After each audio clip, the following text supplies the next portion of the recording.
السلام علیکم، بسم اللہ الرحمن الرحیم، احمد صلی اللہ رسول الکریم۔ سورہ بقرہ کے 18 مرکزی موضوعات میں سے ہمارا 12واں مرکزی موضوع معاشی احکامات ہیں۔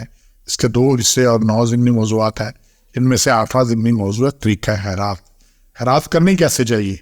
ان میں سے پہلے 2 نکات ہیں۔ آیت نمبر 271 میں سے اعلانیہ خرچ کرو تاکہ دوسروں کو ترغیب ملے، نہ کہ دکھاوے کے لیے، اور دوسرا ہے کہ خفیہ خرچ کرو اور دوسرے ہاتھ کو خبر بھی نہ ہو، اس طرح خرچ کرو کہ ایک ہاتھ دے دوسرے کو پتہ بھی نہ لگے اور لینے والے کی پردہ پوشی رہے۔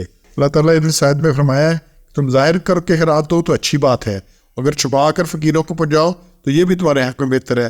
اور کیا ہوگا؟ اللہ پھر وَيُكَفِّرُ عَنْكُم مِّن سَيِّئَاتِكُم، تمہارے گناہ دور کر دے گا اور تمہارے کاموں سے خوب خبردار ہے۔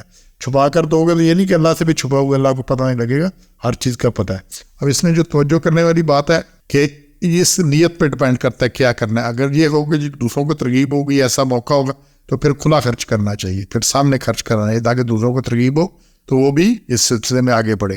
اور اگر اس میں نمود و نمائش آ جائے، پتہ لگے جی فلاں سیٹھ صاحب ہے، فلاں چودھری صاحب نے دیا ہے، تو پھر یہ ریا کاری، اس سے بچنا چاہیے، پھر پوشیدہ خرچ کرنا چاہیے، پھر پوشیدہ خرچ کے۔ اس میں دوسری بات ہے کہ زکوٰۃ جو فرض ہے اسے ظاہر خرچ کرنے کا ہو تاکہ دوسرے بھی زکوٰۃ کی طرف راغب ہوں، اور جو صدقات ہیں اس کو پوشیدہ خرچ کرنا چاہیے تاکہ یہ نہ ہو پر لوگ کریں گے بہت خرچ کرتا ہے، لوگوں میں یہ نہ آ جائے کہ لوگوں کے لیے یہ کام ہو رہا ہے۔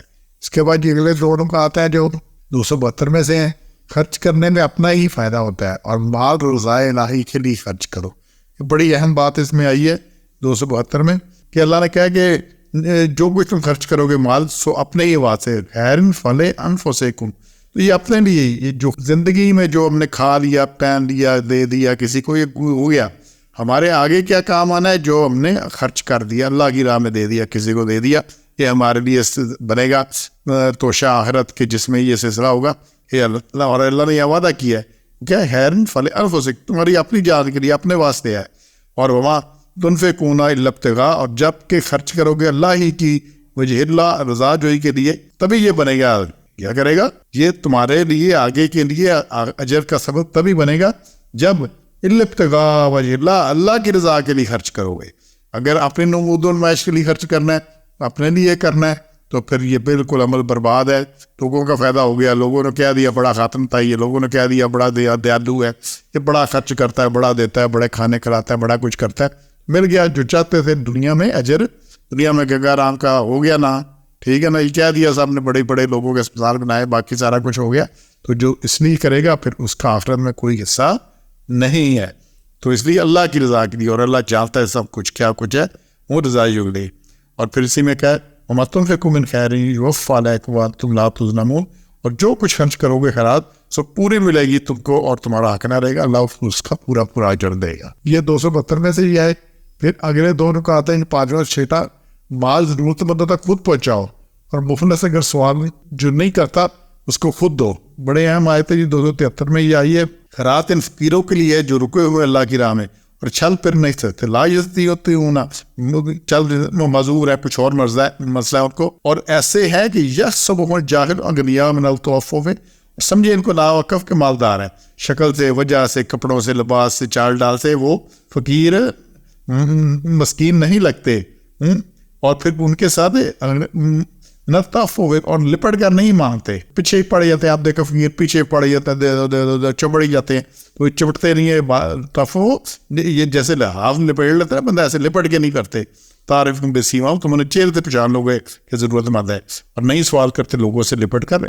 لا یسعون الناس الحافا، اس سے لحاف کی طرح، یہ لفظ آیا لحافا، لحاف کی طرح لپٹ کر نہیں مانگتے، اور جو کچھ کرو گے کام وہ بے شک اللہ کو سب معلوم ہے۔ یہ 2 نکات اس میں آگے نہیں۔ اور پھر 274 میں پوشیدہ اور ظاہر خرچ کرنے والوں کو پورا اجر ملے گا۔ حضرت ابو زید خدری رضی اللہ تعالیٰ عنہ سے روایت ہے کہ حضرت صلی اللہ علیہ وسلم نے فرمایا جو شخص سوال کرنے سے بچے اللہ بھی اسے بچائے گا، اور جو کوئی دنیا سے بے پرواہی کرے اللہ اسے بے پرواہ کرے گا، اور جو کوئی صبر کرے گا اللہ اسے صبر دے گا، اور صبر سے بہتر اور شاداب نعمت ہے کسی کو نہیں۔ جو مانگنے سے بچے گا اللہ تعالیٰ اس کی ضرورتیں انشاءاللہ پوری کرے گا۔ یہ سارا طرح کچھ ہے یہ تو یہاں پہ بڑی اہم بات آ گئی ہے۔ پھر آخری نقطہ ہے جی پوشیدہ اور ظاہر خرچ کرنے والے کو پورا اجر ملے گا، کہ جو لوگ خرچ کرتے ہیں اپنا مال اللہ کی راہ میں، باللیل والنہار، رات کو دن کو، یہ لگے رہتے اسی میں، سرًا وعلانیہ، چھپا کر بھی اور ظاہری طور پر بھی. تو اللہ ان کا ثواب ان کے رب کے پاس ہے، اور انہیں نہ کوئی خوف ہوگا نہ کوئی وہ غمگین ہوگا. تو یہ اتنی بڑی بات ہے. اللہ نے کہا کہ ان کو جو لگے رہتے ہیں خرچ کرنے میں، خرچ کرو خرچ کرو خرچ کرو، یہی بات آ رہی ہے. اور یہ اس صورت میں صدقات و خیرات کے احکام کی آخری آیت ہے. یہاں پہ کیا کیا خرچ کرنے جو پیچھے آیات آ رہی تھی ان کا تسلسل ویسے یہ آخری آیت ہے. اور ایک دفعہ پھر صدقہ ایک ترغیب دی جا رہی ہے کہ لگے رہو خرچ کرنے میں. اللہ کا مال ہے، دو باللیل والنہار ينفقون، اللہ کی راہ میں خرچ کرو. سبحان ربک رب العزت عما یصفون، والسلام علی الحمد للہ رب العالمین.